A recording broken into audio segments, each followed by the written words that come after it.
నేడు ఉభయ సభల్లో బడ్జెట్పై చర్చ జరగనుంది. అనంతరం రాష్ట్ర ఆర్థిక శాఖ మంత్రి హరీష్ రావు అసెంబ్లీ మండలిలో సమాధానమిస్తారు. అనంతరం 2023-24 సంవత్సరం బడ్జెట్కు రెండు సభల్లో ఆమోదం తెలుపుతారు.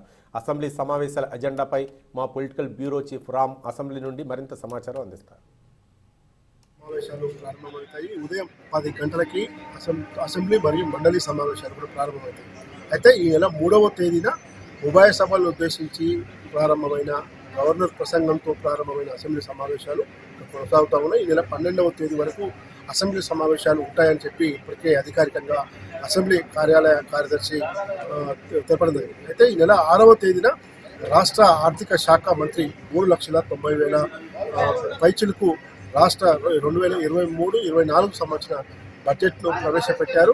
అటు మండలిలో రాష్ట్ర రోడ్లు భవనాల శాఖ మంత్రి వేముల ప్రశాంత్ రెడ్డి బడ్జెట్ ప్రవేశపెట్టడం జరిగింది. అయితే ఈ సందర్భంగా బడ్జెట్ పైన ఇవాళ మొత్తం కూడా చర్చ జరుగుతూ ఉంది.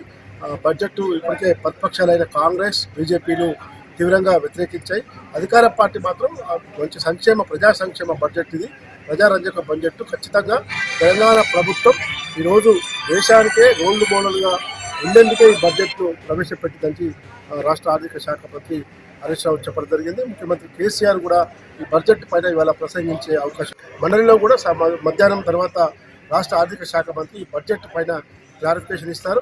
దాంతో ఈరోజు బడ్జెట్ ఇటు అసెంబ్లీలో అటు మండలిలో కూడా బడ్జెట్ పైన చర్చ ముగుస్తుంది. అయితే మొదట మాత్రం ఈరోజు సభ ప్రారంభంగానే మెదక్ ఎమ్మెల్యే మాజీ డిప్యూటీ స్పీకర్ పద్మ దేవేందర్ రెడ్డి బడ్జెట్పై జరిగే చర్చలో పాల్గొంటారు. ఈ విధంగా సభలో అటు అధికార బీఆర్ఎస్ పార్టీ కానీ తర్వాత ఎంఐఎం, కాంగ్రెస్, బీజేపీ సభ్యులు ఈ బడ్జెట్ పైన జరిగే చర్చలో పాల్గొంటారు. మొత్తం మీద ఇవాళ ఇటు అసెంబ్లీలో అటు మండలిలో రాష్ట్ర ఆర్థిక శాఖ మంత్రి హరీష్ రావు అటు వేముల ప్రశాంత్ రెడ్డిని ప్రవేశపెట్టిన బడ్జెట్ల పైన ఒక్కరోజు మొత్తం చర్చ ముగుస్తుంది. బడ్జెట్ ఆమోదానికి కూడా చర్చ అవుతుంది. అయితే ఏదేమైనా సభ్యుల సమయం పైన జరుగుతున్న చర్చకి స్పీకర్ పోచారం శ్రీనివాస్ రెడ్డి అటు మండలి చైర్మన్ గుత్తా సుఖదేవ్ ఇద్దరు కూడా సభ్యులకు పదే రిక్వెస్ట్ చేస్తూ ఉన్నారు. ఎవరు కూడా సమయం వృధా చేయొద్దు, సంబంధిత అంశాలపైనే చర్చ జరపాలి తప్ప ఇతర అంశాలు చర్చ చేయకూడదని చెప్పి కూడా పదే చెప్తున్నారు. ఇవాళ సభలో ఇటు మండలిలో కూడా ఏ విధమైన చర్చ ఉంటుంది, ఏ విధమైన సభ్యులు సమయం కేటాయింపు విషయంలో స్పీకర్ను అటు మండలి చైర్మన్ గుత్తా సుఖదేవ్కి అడుగుతారనేది మాత్రం చర్చనీయాంశంగా మారింది. ఇది అసెంబ్లీ షెడ్యూల్ సంబంధించిన వివరాలు. అసెంబ్లీ సమావేశాలు ప్రారంభమవుతాయి. ఉదయం